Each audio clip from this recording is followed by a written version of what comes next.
sudden death among healthy working age people worldwide is skyrocketing. Edward Dowd is an author of the new book, Cause Unknown. If you don't think it's the vaccines, what is it and why aren't we talking about it? This is multi-system fraud, pharmaceutical fraud, regulatory fraud, media fraud, healthcare fraud. It's fraud across the board. I've never seen anything quite like it. If you want to talk about the excess deaths and the way that you track this and what the book is really about and cost to the economy, I think you had made it an estimated $147 billion in damage. Here are the numbers we found in 2022. 300,000 excess deaths in the U.S., 1.36 million disabilities, 26.6 million injured people. That's presenting itself as chronically missing work. So that's about 10% of the U.S. population. That's why it's a national security issue. And we got an estimate for the injured from the Pfizer clinical trial data. We were searching for how does it manifest, and when we found the absence and work time loss, that's when we said, aha, and that's when we married those two together. Yeah, I guess if you look at the damage numbers you're talking about, then the big damage came from the vaccine, right? If these numbers were highlighted by all the news organizations, people would be running around like chickens with their heads cut off, but now there's silence on these numbers. These are pandemic numbers. You can't argue. I mean, it's just data, and the data is overwhelmingly telling you from many different angles that something happened in 21 and 22. We are in a pandemic. I call it be vaccinated. This kind of silence and this cover-up is going to cause more damage. It's going to be very interesting the next 10 years, and I do think there's a renaissance on the other side, but between now and then, it's going to get pretty wild.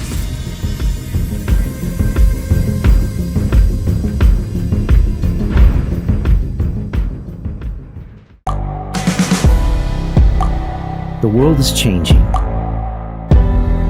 Inspiration is everywhere.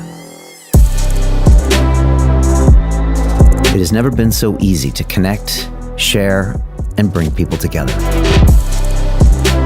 We're learning from others and finding the best in ourselves.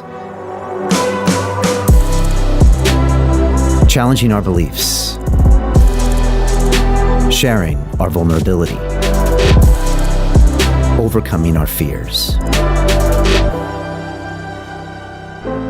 Transforming ourselves so we can transform the world. How far can we go? This is London Real. I am Brian Rose. My guest today is...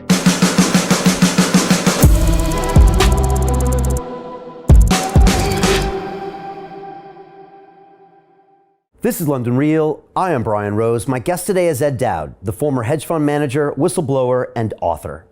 You spent most of your career on Wall Street, with 10 years as a managing director for BlackRock, the world's largest asset management firm, overseeing a $14 billion fund. Your book, Cause Unknown, The Epidemic of Sudden Deaths in 2021 and 2022, explores the sudden surge of deaths in working-age people that most significantly was not attributed to COVID-19. You believe that the unexpected and sudden deaths of so many young and healthy people constitutes a national security concern. You also assert we are beginning a deflationary cycle that will become a recession and lead to a global economic collapse. From here, you expect the rollout of a central bank digital currency. Last month, you became co-treasurer for Robert F. Kennedy Jr.'s campaign to seek the Democratic nomination for president. Ed, welcome back to London Real. Great to be here, Brian. Thanks for having me on again. Great to have you here. I love it having you on because we can talk about so many different things. But first, I've got to ask you about Robert F. Kennedy Jr.'s campaign. You know, I first met Robert when I had him on my show in May of 2020. I think he was the second guest I ever had on our Digital Freedom platform, which I had to create because we were getting censored by YouTube. And I walked into that episode telling Robert I was going to get my vaccine. And by the end of the episode, my scientific MIT-trained brain was thinking, wait a second, I need to really listen to this man and think long and hard about it. And I had an amazing conversation with Robert. We've had him on since. And quite frankly, it just kills me when I look at the mainstream media's portrayal of him, because anybody who's ever spent an hour talking to Robert can realize he is an incredible man, has a tremendous amount of integrity, a great vision.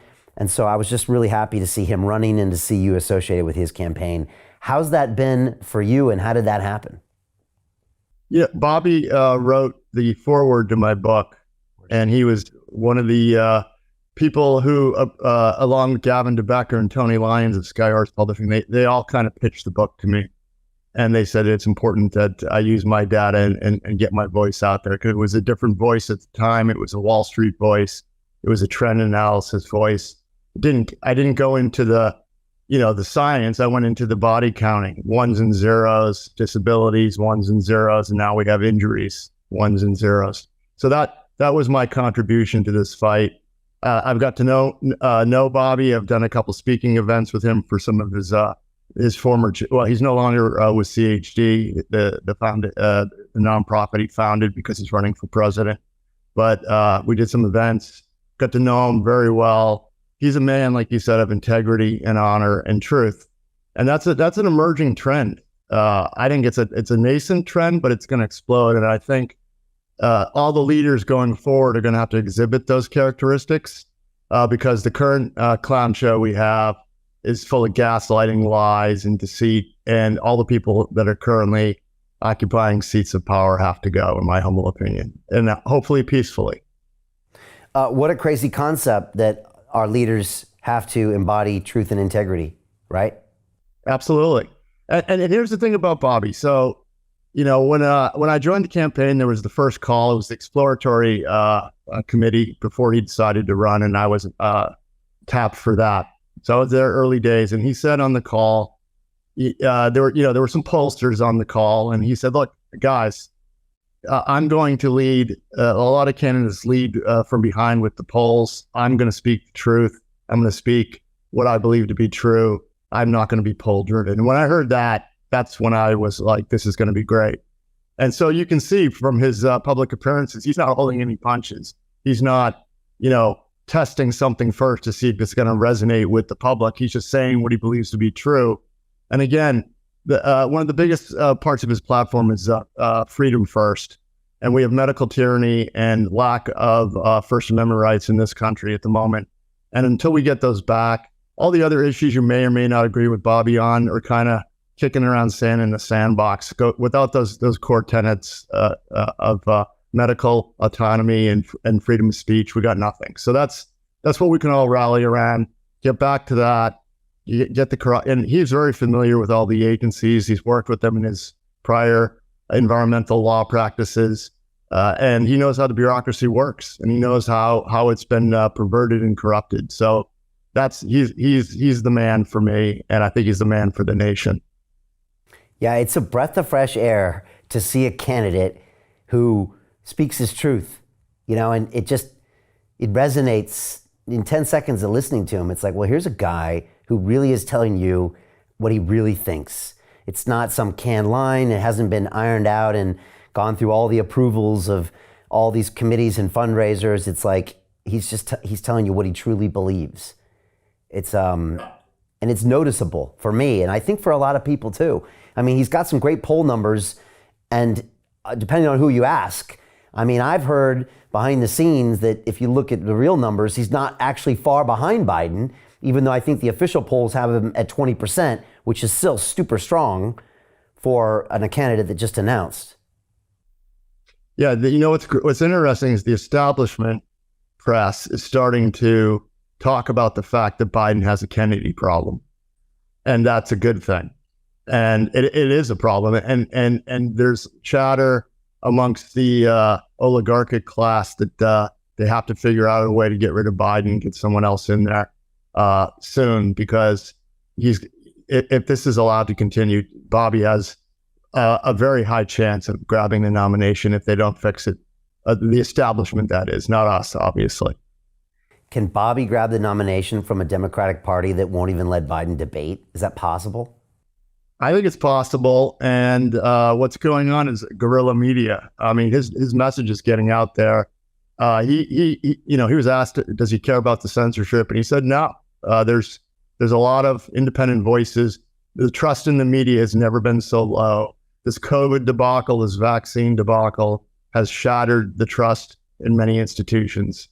And personally, my social media metrics continue to accelerate, and that's not because of me per se, it's because of the information and message that I have, and people are finding me word of mouth, and it's spreading. I can sense it spreading acceleration of what the truth is getting out there. I mean, obviously, lives need to be saved, and I'd love for the people in charge to declare the truth. But if we have to spread it word of mouth, then so be it. I did a search for him here in London on my Google in the news just to see who was covering him. And of course, The Guardian came up, one of the publications here in London, and it called Robert a conspiracy theorist anti-vaxxer, and then was just pulling out all this nonsense. And I was like, really? That's how you're going to cover this guy? And I don't know. Sometimes I continually to be shocked at what the mainstream media does, to things. It still surprises me after all these years.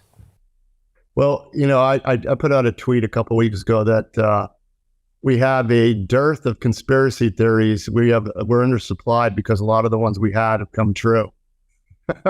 So we need new ones. It's so true. After we got done fighting YouTube in 2020 and we set up our Freedom platform, and on that platform I had, people like Bobby and a bunch of other doctors that were speaking the truth. After that, I ran to be mayor of London. So I spent 7 months in the spotlight with the mainstream media coming after me. So I know what it feels like to read a headline and you're reading about somebody that has your name, but it has not a single shred of truth in it. And it's like clickbait done to the extreme, and to see publication after publication after publication come out with that. So I know what it feels like, but I'm glad Bobby is confident that, like you said, the guerrilla media will get the message out to people.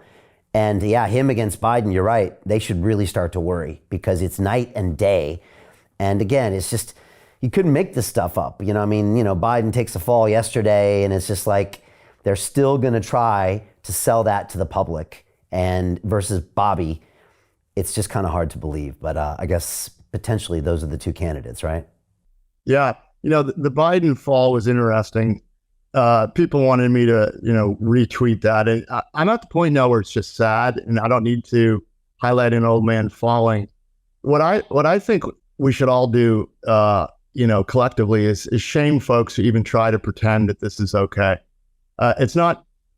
Making fun of Biden is kind of passé. We should make fun of the people who actually try to gaslight us in our own discussions locally and with friends. If anybody at a cocktail party says to me anything about Biden that's remotely favorable, I'm good. You just shame them right then and there, and you just say, "Look, I can't take you seriously. This guy's not well. He's sick." Yeah, I had similar feelings. Like, I don't like putting someone down, but then I also see that he's embodying some just terrible things to happen to the country. So yeah, I think your call is probably the better way to go there. And again, I've heard Bobby talk about this censorship industrial complex that he's dealing with. But this is probably the best thing that he could do for his quote unquote image, because they were able to pigeonhole him, kind of last year. And even though his book was like the bestseller in America, he didn't get any coverage. But it feels like with him running for president, now the media is having to address him somewhat. And I feel like people are really starting to see more of what he's about, which I think is good for everybody. So I was really happy to see you on board with that, and wishing you all the best. Let me know how we can help over here. Absolutely. Thank you so much. Let's jump into a couple things because, you've been talking about what we're looking at here with this economy. And I'm just curious if your opinion has changed in the last couple months. I think the last time we were on talking, I think Silicon Valley Bank had just tanked. Now we've seen these inflation numbers seem to be revising to be potentially less catastrophic. But now we're also hearing rumors of recessions happening here in Britain and in America. Real estate prices seem to be dropping globally. You understand this because you worked on Wall Street, and like you said, you go by the numbers. What do you see happening in this economy in the last few months, and what should people really get their head around what's really happening here? So in November of last year, we put out an economic report. My partners at Phinance Technologies calling for a recession in Q3 and Q4. As we've rolled through the first 6 months of this year, our early cycle indicators are telling us the recession will be as deep as the S&L crisis in the 90s economically. Again, what the financial assets do remains to be seen, but we suspect it'll be bad. And we just put out a report yesterday an inflation update. We're now calling for deflation to rear its ugly head around Q1 of 2024. We're seeing a monetary supply credit contraction that's going to exacerbate the already weakening economic fundamentals. So we're looking for inflation numbers to come down hard. And we're thinking that's going to manifest itself in Q1 of 2024. So all this inflation talk is really rear view mirror. By the time we get to Q1 of 24, they'll be talking about deflation, and there'll be a policy response from the Fed and the powers that be. The Fed will probably go from QT, quantitative tightening, to QE. There'll be chatter at that time of a central bank digital currency, we suspect, and potentially a universal basic income, if it's as bad as we think this economic downturn could be. We don't know yet whether it's going to go systemic, meaning it causes the plumbing of the financial system to become unglued like the great financial crisis. But if that happens, Katie barred the door. I suspect this budget deal that we saw, I put out a tweet on this yesterday. Everyone's been confused by this debt ceiling deal. Speaker McCarthy seemed to surrender everything to the Democrats. He did a 2-year deal that's uncapped. So it's capped in time, but not price. So it gives the government the ability to spend $4 to $5 trillion. And everyone's confused. Everyone feels betrayed. I suspect if it isn't, blackmail or payola schemes for McCarthy, it's likely that he was informed of the coming economic downturn, and the government's going to need the ability to spend a ton of deficit spending into a recession. So I think it's a tell. It's a tell of how bad things are going to get going into the end of this year and into next year. And we have a problem. The U.S. government's going to start issuing bonds again. That's going to crowd out other investments. So we're going to see financial assets start to correct fairly shortly here. The stock market, technically, I don't want to get into it, but we're close to this stock market in the U.S. rolling over hard and catching up with the reality of the earnings of the companies in the S&P that are going to start going down, and there'll be layoffs coming. It's going to be very interesting in the second half of this year, especially into the fall. And how can the Fed still be talking about raising rates at this point? How can they still be implying or threatening that they're going to go up another quarter in the near-term future when so many signs seem to be pointing out that this is really going to hurt when it goes the other way? Like you said, more like Q1 next year. Well, so when they were raising like jackrabbits the last year, they were unified. Now we're starting to see some dissent going on in the governor board, the Federal Reserve Board. We're starting to see some people say we should pause, we should take a moment to breathe. I think what the mistake they're making, especially Powell, is they're looking at the unemployment, which is artificially low. We think it's because the labor pool is smaller than they think. We've due to the vaccine injuries and the disabilities and the deaths, we think the labor pool is slightly smaller. So we figure the unemployment rate of 3.5% is really 2.7%. And 0.7% has been shaved off through the disabilities, deaths, and injuries. And the injuries manifest themselves in lost work time and lost work and absences, which went off the rails in 2022, 13 standard deviations above a 20-year trend, both in the U.S. and the UK. We just did the UK data, and they look exactly the same. So if you don't think it's the vaccines, what is it, and why aren't we talking about it? It's basically a bunch of people in the workforce who are chronically sick. Yeah, let's actually just highlight that quickly, because from a data guy, when you see two different countries separated by an ocean that have a lot of fundamental differences, even though they're both G7, and you see a similar number of standard deviations like that, how does that make you feel? Oh, I first of all, for those in the audience who don't understand what standard deviation is, it's a probability distribution curve, and a 3 standard deviation event is what we call a tail event, and it happens 0.03% of the time. And on Wall Street, that's a big deal. 3, just 3. All you need is 3, and guys on Wall Street start to worry. Well, this work absence and work time lost is 12 and 13 standard deviations in the UK and US in 2022. That's a black swan event. I mean, that just boggles the mind. This deviation from trend just and happening in both countries simultaneously is a signal. And again, using deductive reasoning and simple logic, this trend started in 2021 and accelerated in 2022. So you have to ask yourself, what changed in 2021? Well, mass vaccination programs and mandates in the US. So unless someone has a better explanation, it needs to be investigated, but it doesn't seem to be even acknowledged or that statistic even being talked about by the governments. I mean, the numbers are just there in the US Bureau of Labor Statistics and the UK ONS data. It's just there. And so while we're here, and for people that might not know the entire background, do you want to talk about the excess deaths and the way that you've tracked this and what the book is really about and the cost of the economy? I think you had made it an estimated $147 billion in damage, and just kind of those assertions, because I think those missing work numbers, they kind of roll off of that from your research. Yeah, correct. So, the journey I began was just following some trends, and some of the earliest trends were excess deaths. They started showing up in the insurance company results in 2021, funeral home results, meaning funeral home companies were beating and raising earnings. And while the management teams were they were legitimately expecting after the first wave of COVID to go back to normal trend, but it didn't. And they started to become growth companies, which again, we should be asking ourselves, why are funeral home companies growth stocks again? So those two trends led me to other databases like the CDC, the Society of Actuaries. And what we found is there was a mix shift from old to young. So during 2020, there were excess deaths, but they're mostly old.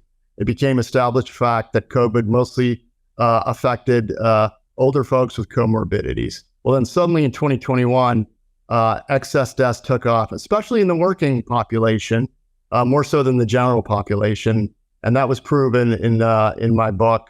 And it's continued to this day. The Society of Actuaries just released their 2022 report, and young folks are continuing to die in their group life business in the millennial age group, 12% more than the general US population. So again, whatever's happening is affecting the working folks in all countries across the Western nations.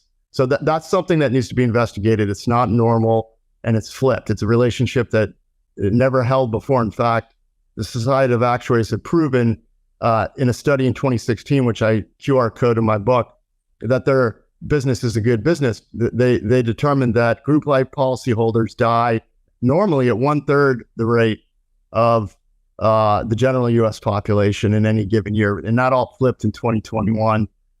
There was an 8% differential, 40% excess deaths between 25 and 64 in group life versus 32% in the general US population in 2021. So excess deaths have come down since then, but they're still high for the working folks. And that continues. We're running now between 15 and 20% excess deaths across all Western nations right now. That's extremely high. 10% is a once in a 200-year flood, according to Scott Davison at One America. He said that in January of 2022. So statistically, 10% is crazy. That's 3 standard deviations. 40% is off the charts. That's what happened in 21. And 20% is an abomination. And unfortunately, the trend into 2023 doesn't seem to be normalizing yet. It's still running quite high, especially in group life. And group life for me is the smoking gun, because these are the people that work at the Fortune 500 mid-sized companies who are basically mandated.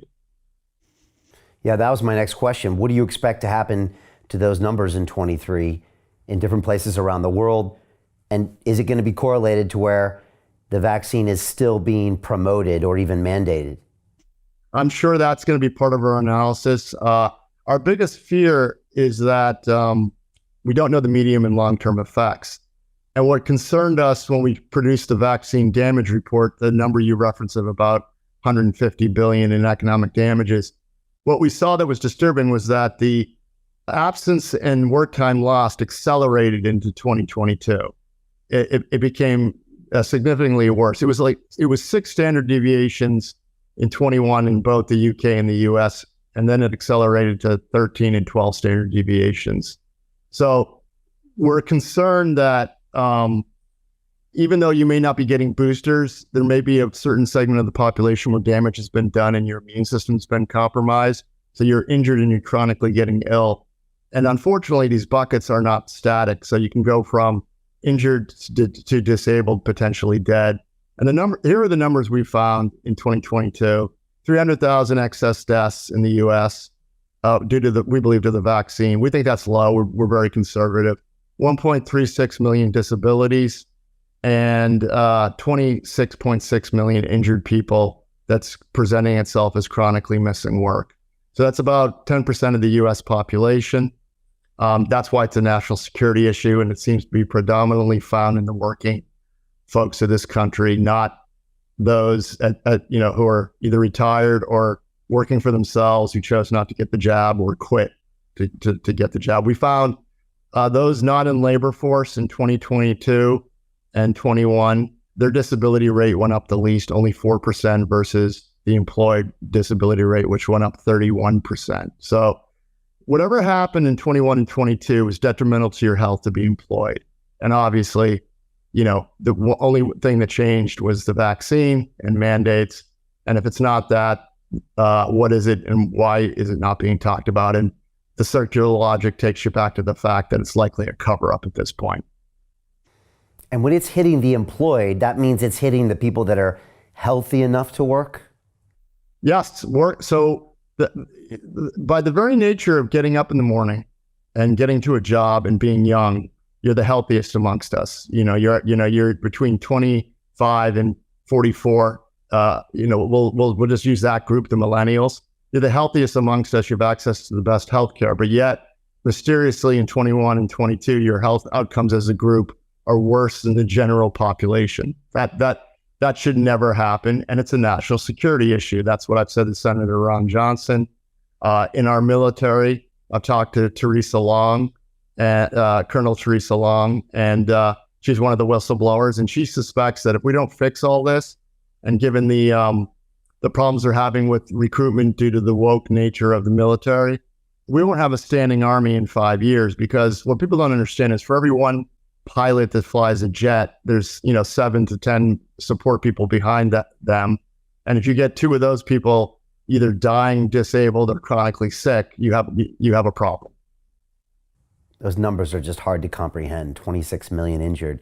And like you said, it's one thing to look at the deaths, but if the injuries are harder to quantify, but if you're seeing the missing work going up, that's a great way to see it. But like you said, it's unknown. So that could go up in the next year, even if there's not people vaccinated, because you don't know the damage that's being done and how much it disabilitates someone before they even die, right? You just don't know.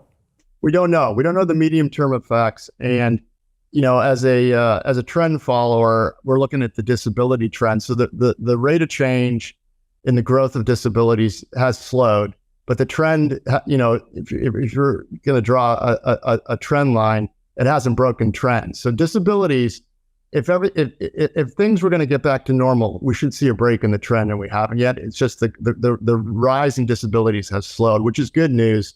But we also suspect that part of the issue is that some of those people who are disabled are dying. So the numbers are slowing potentially because of deaths.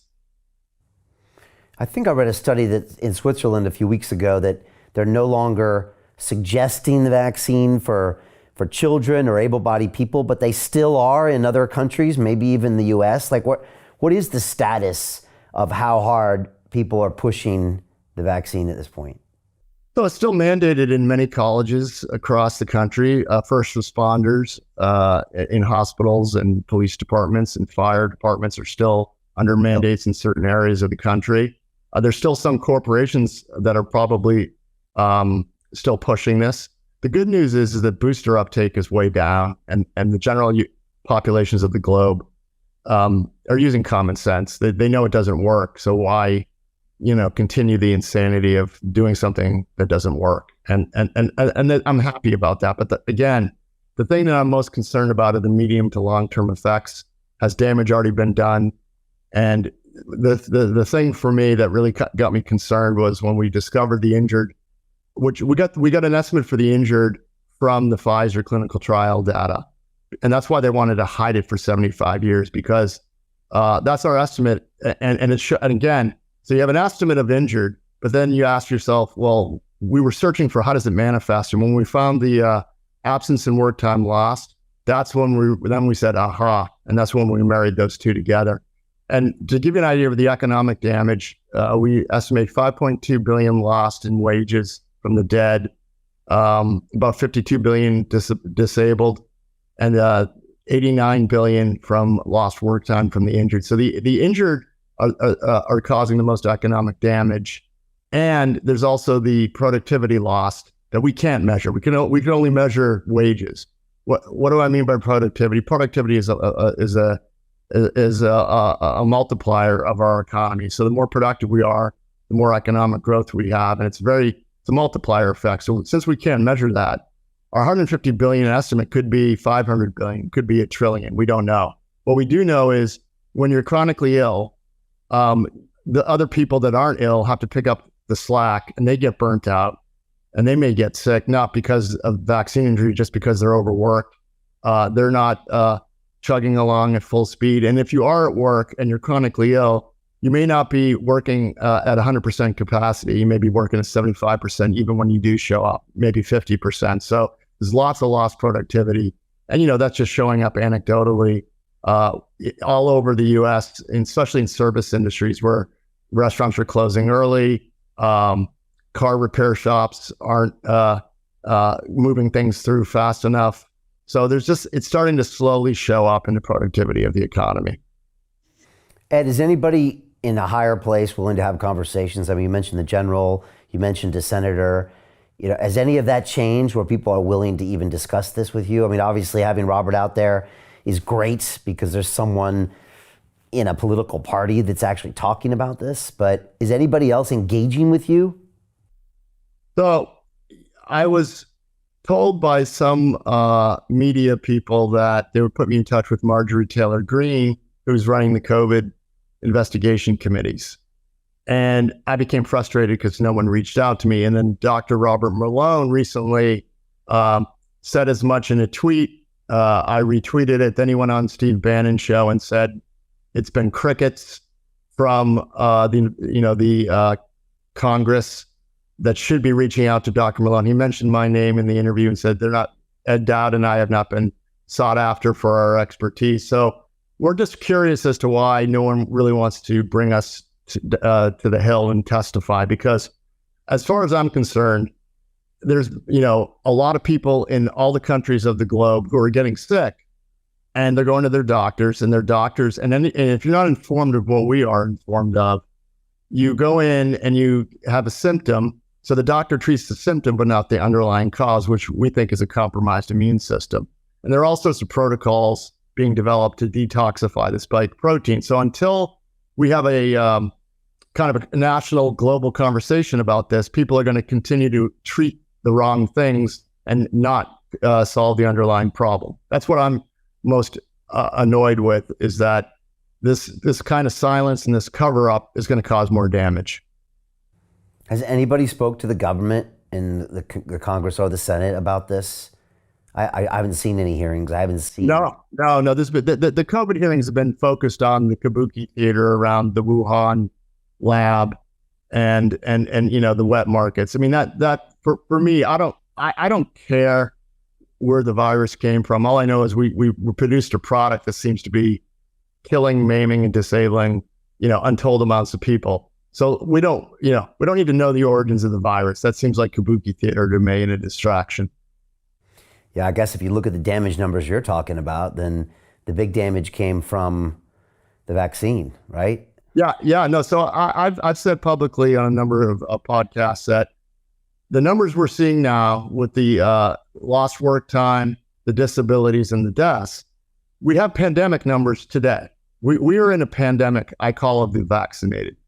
And if these numbers were highlighted by all the news organizations like the deaths were in 2020 with the case count and the death count, people would be running around like chickens with their heads cut off because they, listen to the media. but now there's silence on these numbers. These are pandemic numbers we're seeing. But the WHO just said the pandemic's over a couple of weeks ago. Rochelle Walensky, the head of the CDC, resigned the same day. So there seems to be this, I like to use the Homer Simpson meme, Homer Simpson, backing into the hedgerow to disappear. It seems to me that that's what the global authorities hope will happen.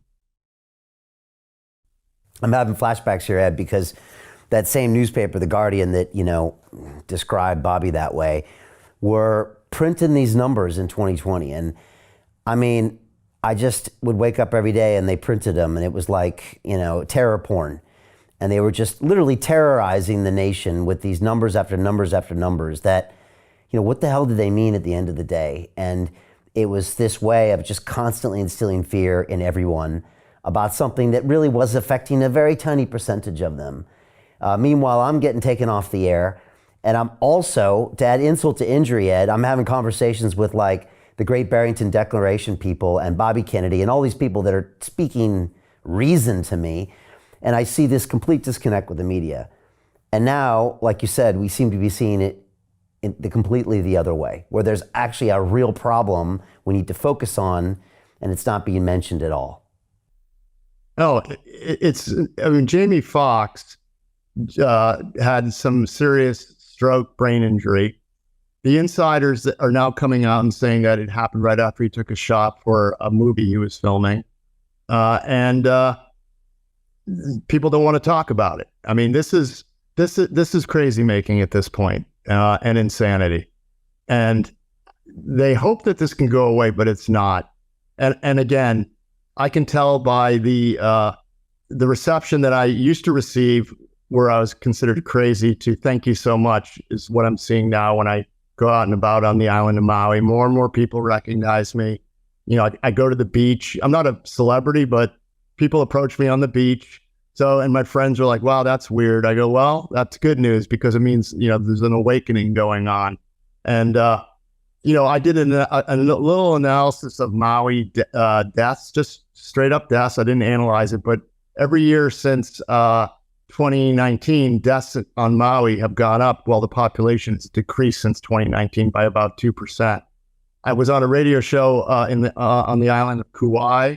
A woman who runs that radio show, Felicia Caldwell, she's also a council woman on the Kauai advisory board, and she did the same analysis on her island, and deaths have gone up every year since 2019. And again, this is not rigorous analysis. These are small islands. Population of Maui is 150,000. But whatever has happened just in the islands of Hawaii, the health response is causing more people to die each year, more so than the previous year. So again, and we're seeing this in other countries as well, especially Australia. I'm going to Australia next week to do an event in Perth, 2,500 people auditorium. It sounds like it's going to sell out. I'm going to show the Australians that their excess deaths in 2022 are about 16%, versus, I think, 4% in 21 and minus 2% in 2020. So whatever they're doing there is causing a rise. And again, had these numbers occurred in 2020, we would have been told about them, but now it's crickets. And if people were unvaccinated and dying suddenly, let's just assume that was going on, I suspect the media would be highlighting that and shouting from the rooftops, but they're not. So this is, I think, the biggest fraud and crime I've ever seen in my financial career. And I think it's probably in your career too. I mean, I used to see a lot of fraud on Wall Street. This is fraud. This is multi-system fraud. This is, pharmaceutical fraud, regulatory fraud, media fraud, healthcare fraud. It's fraud across the board. I've never seen anything quite like it. Yeah, and you mentioned Jamie Foxx, and rumors have it that he did not want to get the vaccine, but he was pressured from Hollywood or the production company he was working for. And yet that seems to go counter to the Hollywood narrative, which is quite married up with the left-wing narrative, which was the masks and the vax and all of that. And so they can't talk, right? And then in that industry, if you say something against it, I guess you never work. And so it's just this weird silencing thing going on. And then, it's anecdotal, but you look at the guy like Jamie Foxx, I mean, he's a pretty strong guy, right? And it's this weird mystery and no one's saying anything. This, if you look at him physically, he looks like a very healthy man. I mean, he's a good looking man, fit, low body fat, and all of a sudden he gets a stroke out of nowhere. And it happened within, I think 24 hours of getting a vaccine. Anybody who wants to try to discount that is literally living in fantasy land. And again, I don't like to talk about specific cases. I'm more about the metadata, but this has already been reported by the mainstream media. MSN has put it out on the news. So like even the establishment media is having to report this. This is the interesting thing about this. And I do think that this is slowly getting out there into the consciousness of those who don't pay attention. Those who do pay attention already know what we know, but it's starting to dawn on people something seriously off. Yeah, again, I challenge anybody to think back in the last 20 years or maybe 40 years of a similar example of a guy in Hollywood with the same fitness level, the same everything level of Jamie Foxx that suddenly got a stroke. I can't think of a single one, I mean, we had Michael Jackson die, but we figured out what that was about. We have sometimes these sudden deaths, but I can't think of anything like this. And, we're seeing a string of these things. And then we had the Damar Hamlin incident on the football field. Yeah. And he did an interview where, again, I don't want to comment on whether or not he took the vax, but when he was asked about his medical condition, he said, I'd rather not go there. So whatever happened with Damar, it's, and again, I'm an analyst. It seems like someone got to him and gave him a lot of money and he signed an agreement not to talk about it because it's, they asked, what did your doctor say? And he said, I'd rather not talk about that, which is very curious. Yeah. And again, like how many decades of American football footage do we have? And we've never, ever seen that happen on the field, have we? I mean, no. Never. I mean, never, because I've been watching football since I was a kid. Never seen that, ever. I think there was one incident in the 50s, but again, not in my lifetime. Yeah, it's pretty wacky. You mentioned Australia. Talk to me about the data down there, because Australia has always been a massive audience for us at London Real. I found that the people down there, they're always looking ahead. They're always open to new ideas and information, new physical practice, new mental practices. And they usually punch above even the Brits here when it comes to, like I said, new ideas. And yet, during the lockdown, it was really hard to watch how they seemed to be punished by madness and just so many mandates and lockdowns, et cetera. What are you going to tell them when you go down to that stage in Perth? And are they going to want to hear it? Well, I think the audience is going to be filled, I was told, with obviously some of the red meat crowd, the echo chamber. People already know and believe what we believe. And hopefully, I'd like to see a lot of people who are kind of on the fence and those who think I'm crazy. Because I'm just going to present the facts and the data. And then at the end of my presentation, it's going to be about 30 minutes. I'm going to focus on the U.S., but at the end, I'm going to show the work our team has done on Australia. I'm going to pose the question to them. Whatever happened in your country, if you don't want to believe that it's the vaccines, whoever was in charge of your health response has hurt you. And you need to investigate this at a bare minimum because your excess deaths have gone up every year since 2020. So your health response is an epic failure and you need to start asking questions. And then I'm going to say, I would hope that your unity in trying to fight COVID and maybe making some errors, I hope that once this information presented, your unity will quickly turn the other way and you'll pull a 180. And I would love to see Australia shame the US, us Yanks, and pull the vaccine before we do. That's going to be my challenge to them. Shame the Yanks. Good. It's a powerful thing to do. Speaking of governments, we saw a very odd thing that happened in the European Parliament where a few figures went over there, including Dr. Malone, and I think David R. Martin was there, and they were allowed to talk about the epic failure. And I think David R. Martin said he had been there 10 years earlier, warning of the same thing happening. It's also weirdly coincidental because Plandemic 3 airs this weekend, and we actually live streamed the Plandemic 2, which really featured David R. Martin. And again, a lot of facts in that movie. It was almost pure facts. It was just information and data that you could track yourself about different types of research being done in certain places. Just curious for your thoughts on what happened there. Yeah, so I watched Martin's speech, and it was great. And he's done a lot of, To continue watching the rest of the episode for free, visit our website londonreal.tv or click the link in the description below.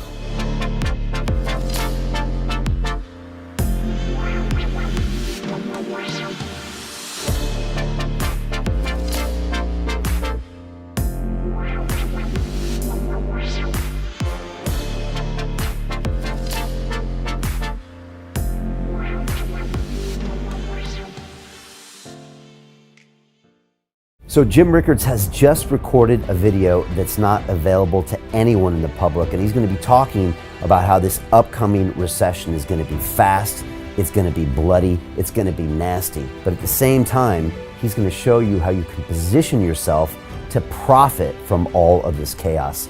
Now, we've made this video only available to our viewers. Go to londonreal.tv/Jim. Watch that immediately. I can't say enough good things about Jim Rickards. He understands the global economic system better than any guest I've ever had on London Real. His predictions are almost uncannily true, and you can learn how to profit from his vision, from his expertise, and his understanding of economics. So go to londonreal.tv/Jim or click the link below. It's an excellent, excellent look on what's going to happen in the future and how you can position yourself to profit from that. Jim is one of the best in the business, one of my favorite guests on London Real, and he's very, very good at predicting the future and showing us all to profit from it. So click the link, and I hope you enjoy. The greedy bankers are about to do it again. In 2008, they crashed our financial system and nearly bankrupted the entire global economy. Then they received trillions of dollars in government bailouts. And after, they demanded fat bonuses paid for by you, the taxpayer. It turns out the banks haven't just been screwing the American taxpayers, they're also screwing over their investors. Turns out the banking industry is the worst place you could put your money, despite enormous taxpayer bailouts. Now the bankers are back to take away your financial freedom. They lie and tell you that cryptocurrency isn't safe. They try to make it illegal for you to choose how to invest your hard-earned money. They lie and say cryptocurrency is used by money launderers and criminals. But look at the record. It's the banks themselves that launder hundreds of billions of dollars every year to the biggest criminal operations in the world. Leaked documents have revealed how some UK banks have helped criminals, money launderers and Russians under sanctions. American authorities discovered that the Sinaloa cartel moved $881 million through HSBC accounts as bank officials turned a blind eye to the illegality. The bankers lie and say cryptocurrency is not a real investment. Meanwhile, the smartest CEOs in the world are buying billions and billions of it. The truth is that banks lie about cryptocurrency because it makes them scared. The banks take $9 trillion per year of your hard-earned money, and they are worried that they will finally be exposed. They're scared because crypto means they can no longer control your money, which means they can no longer control you. They are scared because you might actually understand your money and intelligently decide what to do with it. Now is the time for us to come together, fight back, and take control. It's time to educate ourselves, our families, and our communities. Because financial education means financial freedom. We know that cryptocurrencies will help us build the new decentralized financial system of the future. A banking system that is of the people, by the people, and for the people. A banking system where access to finance is a fundamental human right. A banking system that is free and fair and welcomes all humans on this earth. The DeFi revolution is happening. We, the people, can no longer be fooled. We choose to take control of our finances. We choose to take control of our freedom. We choose to take control of our future. Join us, and let's take back our financial freedom forever.